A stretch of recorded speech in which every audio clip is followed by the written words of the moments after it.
Hey everyone, and welcome to the channel. So today we're going to take a look at this 2023 Chevrolet Camaro ZL1. It's finished off in orange, and we will go over the MSRP once we go over all the specs and features for this highly performance-oriented muscle car. So let's start off with what powers the ZL1. Underneath the hood, this has the 6.2 liter supercharged V8.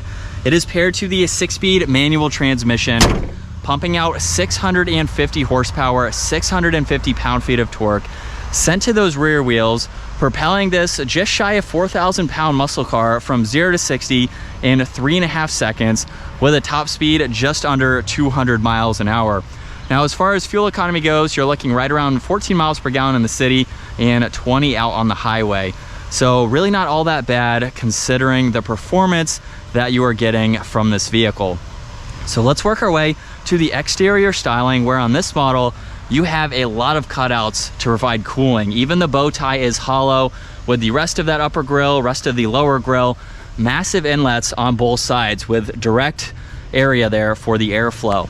Now this also has LED headlights, DRLs, and turn signals. You'll notice the DRL strip is also in the vertical position in that lower area. And then this has the gloss black front spoiler there, and then even carbon fiber in the center of the hood. Now the front section is actually open, so all of that airflow gets channeled up and through the hood and then right over the rest of the vehicle. Not only does it give it an aggressive front end, but it's completely functional as you would expect for a vehicle like this. Now for the wheel combo paired with this orange, I think it looks very nice. These are 20-inch wheels with that multi-spoke design, Brembo brakes with 6 pistons up front, 4 pistons in the rear, and they are painted to match the wheel, which is a great touch. Now more of that gloss black works its way on the lower side skirt. This has body colored side mirrors, even a sunroof, which you don't see too often in performance coupes like this. All the window trim is blacked out, and then that side aggression continues with all the contoured lines in the lower section and even this massive rear arch just above that tire. Now for the rear, this has a body colored spoiler. Third brake light is just underneath that. This has the 3D design for those LED taillights. There's the backup camera with all these sensors, more gloss black, and that quad tip dual exhaust. Now let's work our way to the cargo space, where you can use the button on the key fob, or the more convenient option is the button underneath, where for this style of vehicle, not all that bad for the storage that you get. There's a little compartment underneath the floor, and then you can even fold down those back seats to get a little bit more space. Now there's no grab handle on this trunk, so you just kind of have to grab it there and slowly close it. Now I will say, I wish this chrome button was blacked out. This is how you can lock the vehicle when you walk away. And then for the door panel, pretty much covered in alcantara with all the red stitching, the interior lighting. We have the window controls, memory seating adjustments, even the Bose audio, a trunk release, and a little bit of space. There is some plastic surrounding all of that, but those materials are very beautiful. And then the leather and alcantara makes its way to the Recaro front seats, which are automatic, so those adjustments are down on the side.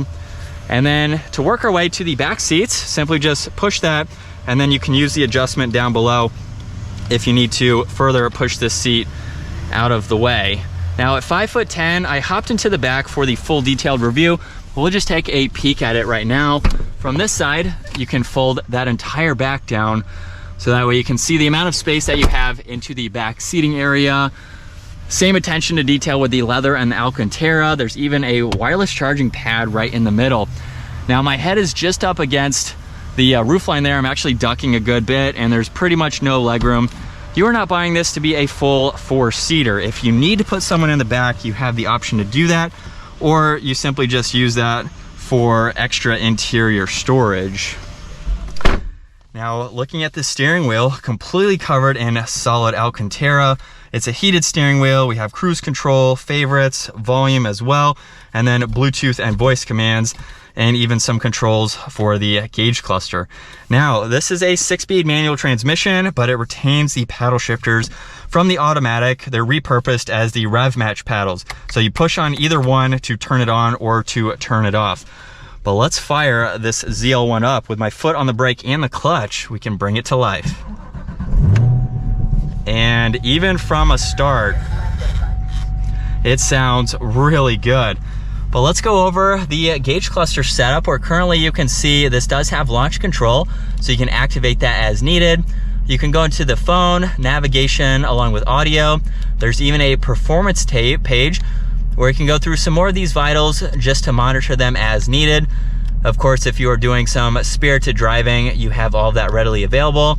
And then there's some more information that you can scroll through, kind of your average info that you would see, and some other vitals just to monitor as needed. So not a whole lot of info, but it gives you what you need there.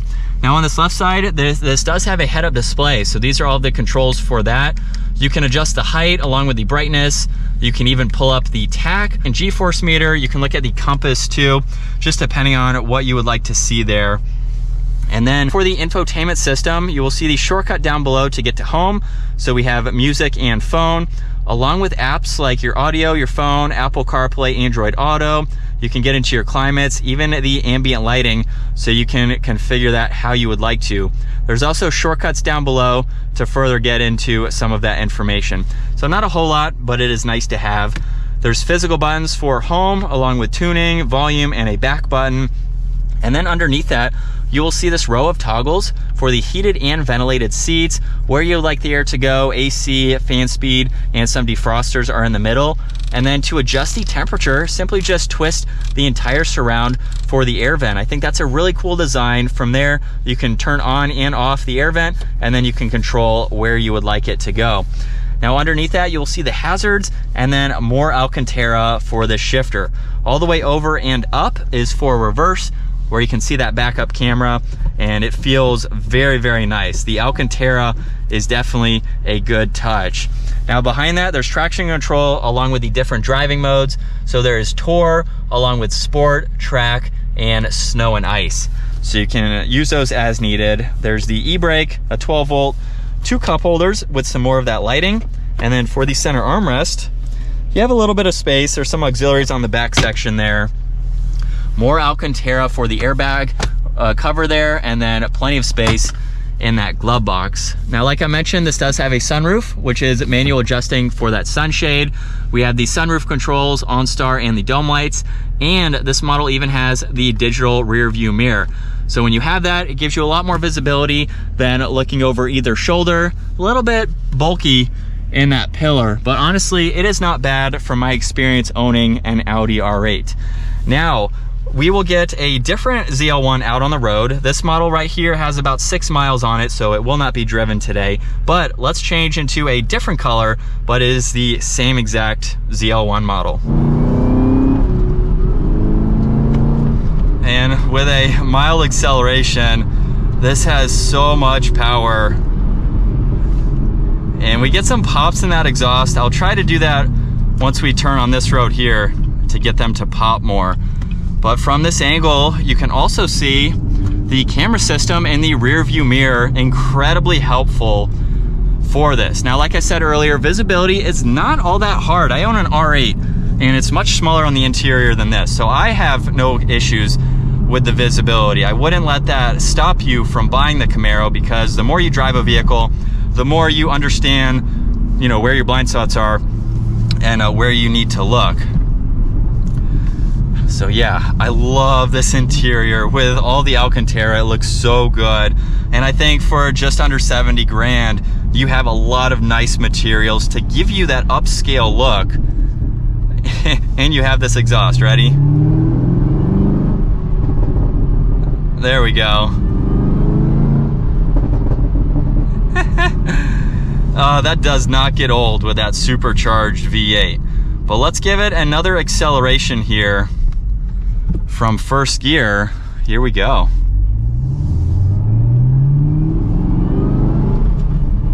Not the most aggressive.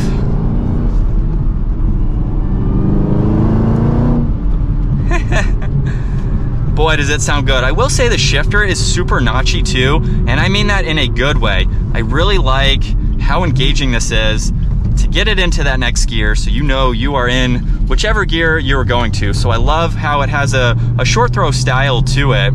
Clutch pedal is super light, so you could daily drive this muscle car and just have a good all-around vehicle. If this is your only vehicle, like I said, it's pretty practical for the amount of space that you do get with this. And it's not crazy loud I mean, you can hear, hopefully you've been able to hear the pops and everything from that exhaust, but it's not so loud where there's a drone or you just don't want to drive it every day. I think it has a good tone to it to be a daily driver and to have the fun that you want with the spirited driving for this car. So I think it's a really good blend between everything. One thing I also wanted to talk about is the gear skipping. So I am going very, very slow in first gear, and it will actually pop up on the screen to show you that you can go from first to fourth in order to save on your MPG. So it actually tells you to skip gears. Now it doesn't lock you out of second like in some of the Camaros that I have seen, or sorry, the Corvettes that I've seen, where it will actually lock you out. And when you go from first, it will push you over into fourth gear. So that is something that this vehicle will tell you to do depending on your driving. So I'm going very, very slow right now, so it wants to go to a higher gear to keep the RPM range low. So interesting to see that. We just have a lot of comments about skipping gears. Chevrolet actually has that incorporated into some of their manuals for some better fuel efficiency. And with one last acceleration, we're gonna finish up today's review here.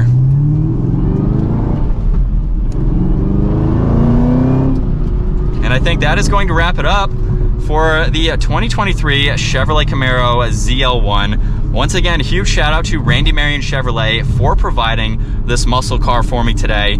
Check out their website, that link is down in the description. If you enjoyed today's video, give it a huge thumbs up.